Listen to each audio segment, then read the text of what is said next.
Richard Childress Racing has had a tough time of it. There's Jimmy Johnson, our leader. Harvick in danger of going a lap down as the only top 10 finishers for that team this year. And they have torn up a bunch of cars in the last few weeks in both the Busch and the Winston Cup ranks.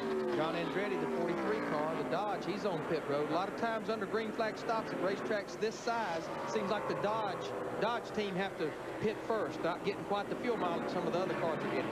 Here comes our leader, Jimmy Johnson, 48 car, pit road, 55 miles an hour, starting right there. And he's got a long way to go until he gets to his pit box. Kevin Harvick comes in with him.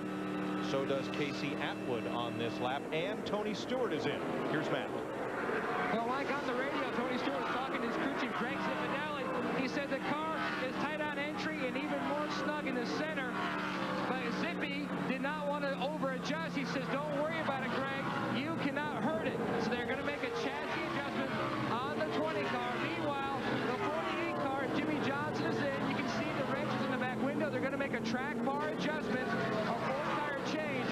Remember, he took on 2 tires on his first stop. Meanwhile, you can see the adjustment in the back of the 20 car as they too are going to take 4 tires. The 48 is down and away, as is the 29. Jerry Nadeau's in. Joe Nemechek on pit road. Stacy Compton. Here comes Sterling Marlin, Dale Jarrett, Mike Skinner, Rusty Wallace, Ricky Craven, and Jeff Gordon. I think we'll see everybody after these 50 laps, 45 to 50 laps, changing 4 tires. Dick Berger. Well, Dale Jarrett on his way to his pit stop. They're going to put 4 tires on the car, which is no surprise. That's what they did in the last round of pit stop. Jarrett brings it to a halt. His front carrier is Darren Jolly. Jeff Knight is the rear carrier. Mike Trower and Jason Sheets changed tires. A new jackman, John Bryan, started last week. Barry Price, the gas man. Rick Colson catches the gas that comes out of the back. Good stop for DJ. Dale Earnhardt Jr. has been in and out. Here comes Rusty Wallace out of the pits with Jarrett and Marlin. Steve Parks in, Johnny Benson, Ricky Rudd, Ward Burton, Brett Bodine, Michael Waltrip, and Bill Elliott pitting. Kurt Busch is in as well. As we ride with Waltrip. Excuse me, it's not Kurt Busch. It's a long way down that pit road at 55 miles an hour. You've been out there running almost 200 miles an hour. I always like to talk about encouraging the driver. And one of the things that's encouraging to that driver is when he comes back out on the racetrack and he's ahead of people that he was racing with. That gives him a lot of encouragement. Matt. Chad Walter already made a track bar adjustment on Mikey's car, Darrell. He says the car was very tight, but the car, he said, was even tighter in dirty air, turbulent air from other cars. And he's down and away.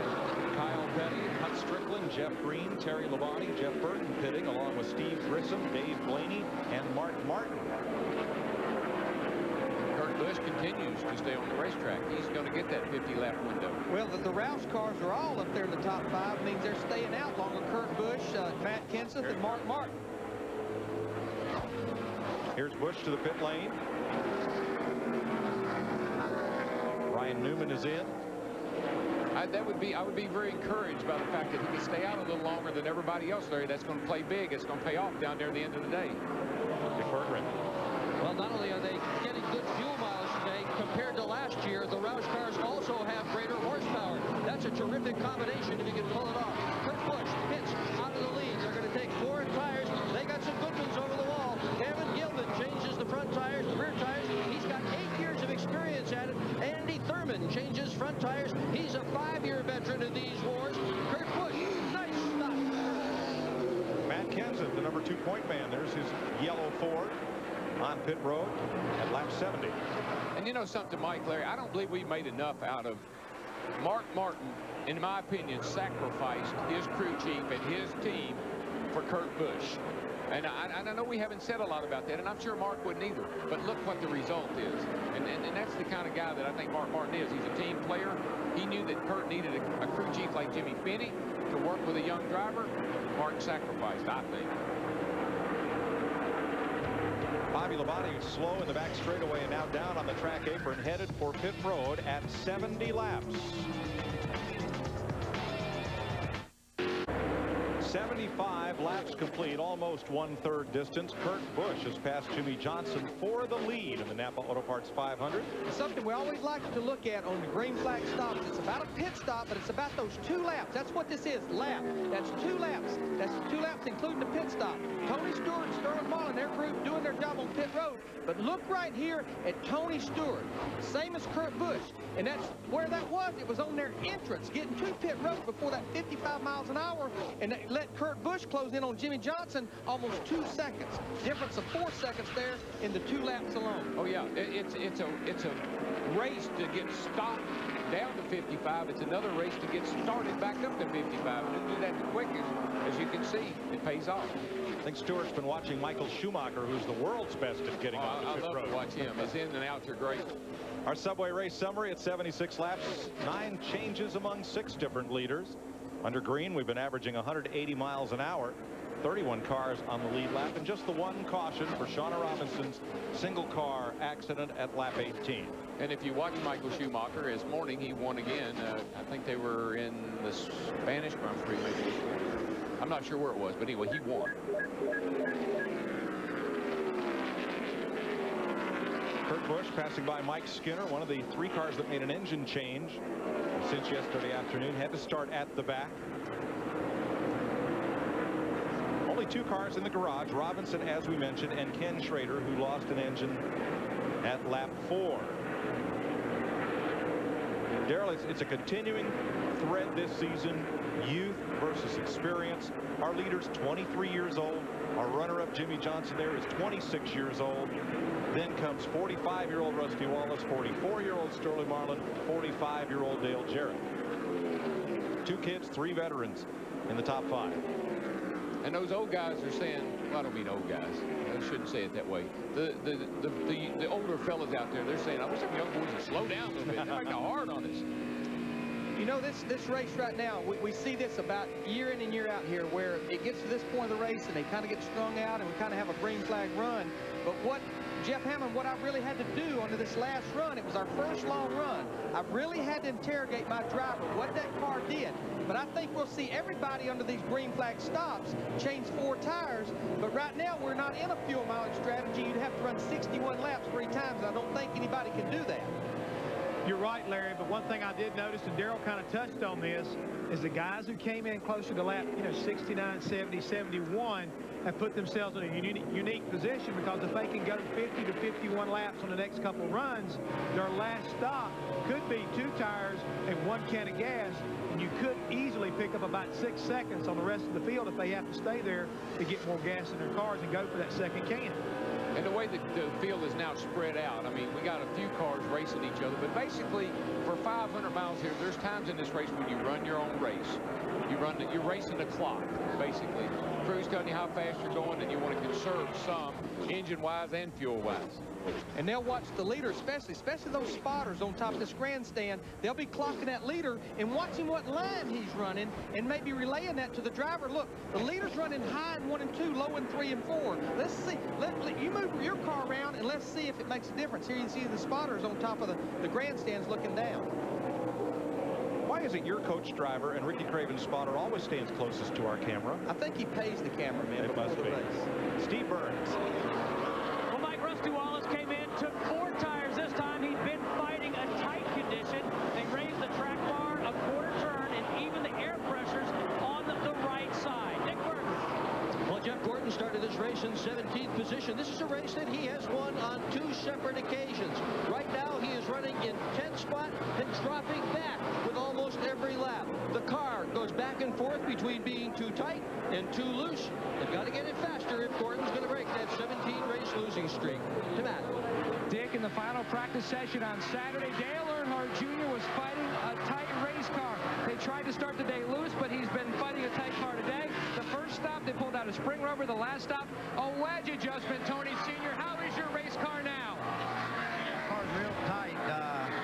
Seems like when we get by ourselves, it gets a little better, but if anybody's around, it won't turn at all. We took 2 rounds to fire it out of it, race track off, rubber out of the spring, air pressure. We didn't do a whole lot for it, so we'd like to do a lot more. Dale Earnhardt Jr. has earned the most points of any other driver over the past 6 races. He's got championship on his mind. He's got the bigger picture on his mind today, knowing he just has to wait until they can pit again to work on this race car. 82 laps complete. Here's your leader, Kurt Busch. He's now 2 seconds out front of Jimmy Johnson. Sterling Marlin a further 5 seconds back in third after this long run of green flag racing. You're watching NASCAR on Fox.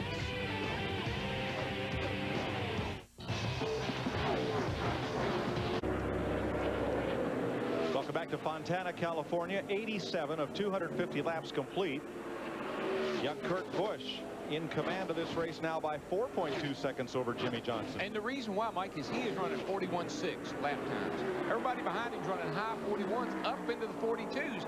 I mean, I think if I was the crew chief right now, and it's hard to do with these kids, I know, but I'd be pulling back on that rein a little bit. I'd be saying, hey, kid, you know, we got a long way to go. He just slapped his teammate Jeff Burton, who is amongst the Coach family of drivers, showing Dale Jarrett in 4th, Tony Stewart in 6th. I always love what Junior Johnson told me. You can slow him down, but you can't speed him up. And that's just the time right now we might want to slow him down just a little bit. You can pull a rope, but you can't push it. There you go. Don't work. Bobby Labonte there spent several laps in the pits with the hood up. Currently in 41st, the last car running 9 laps down. What's up there, Hambone? Well, I'm just wondering, I listen to you guys talking about these drivers and trying to control that situation out there, Darrell. Let's just say that you're the owner, Jack Roush, and you're taking Jack's position today here. How would you tell Kurt Busch at this point in time to run that race car? Well, the only thing I'm saying is be cautious. Conserve just a little bit. I mean, I'm not worried about him physically. I'm not worried about him mentally, but I'm worried about the race car. And you can't drive these things in the ground. I just think you got it's 500 miles. It's not 400 like Michigan. You got to save a little something. As we would tell him right now, Larry, float it in the corner and just very careful on that right front tire. You got to save the right front tire here, because when that finally does give up that grip, that's where a lot of those guys are going to start hollering, because they're not going to be able to get back to the throttle when the car needs to rotate coming off the corner. Dick Bergman, you got some idea? Well, I know exactly what Kurt Busch has been told, and whether it's right or wrong, the instructions are keep that pace. That's what Jimmy Fennig has told him. Well, you see it's expanding his lead now up to 5 seconds. He's about to lap past Kyle Petty. And Thursday, Kyle spoke to high school students here in Fontana to stress the importance of safe driving. The Teen Safety 500. Kyle's the spokesman for that. Here in Southern California, where the car culture is still king, they do have quite a few issues in this area with street racing, especially among teenagers. And Kyle was out there to try to convince those kids to save their racing for the racetrack.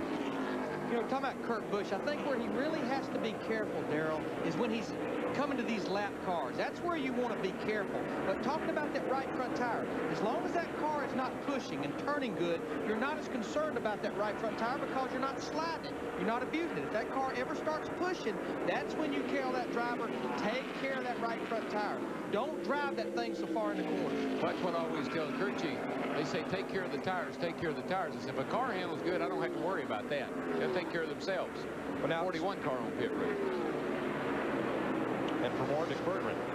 Hey, Darrell, Kurt Busch has just heard what you wanted him to hear. Jimmy Fennig said you get past the 5, back it down a little bit. Take it easy. He is out there starting to take it easy, as you suggested. Well, I just believe, just standing up here watching the car go around the racetrack, he's got these cats covered. And, you know, this isn't the time to beat them in the ground. Let's save that for the end of the day. We heard about Jeff Gordon's problem, Darrell, where the car is loose and then it pushes and then it looses. How does the car transition like that during a run? Well, I think it's probably mostly aero. I think that depending on the traffic, he's running all by himself. And I think that's probably 2 things. Gives him a chance to figure out what's wrong with his race car and what to tell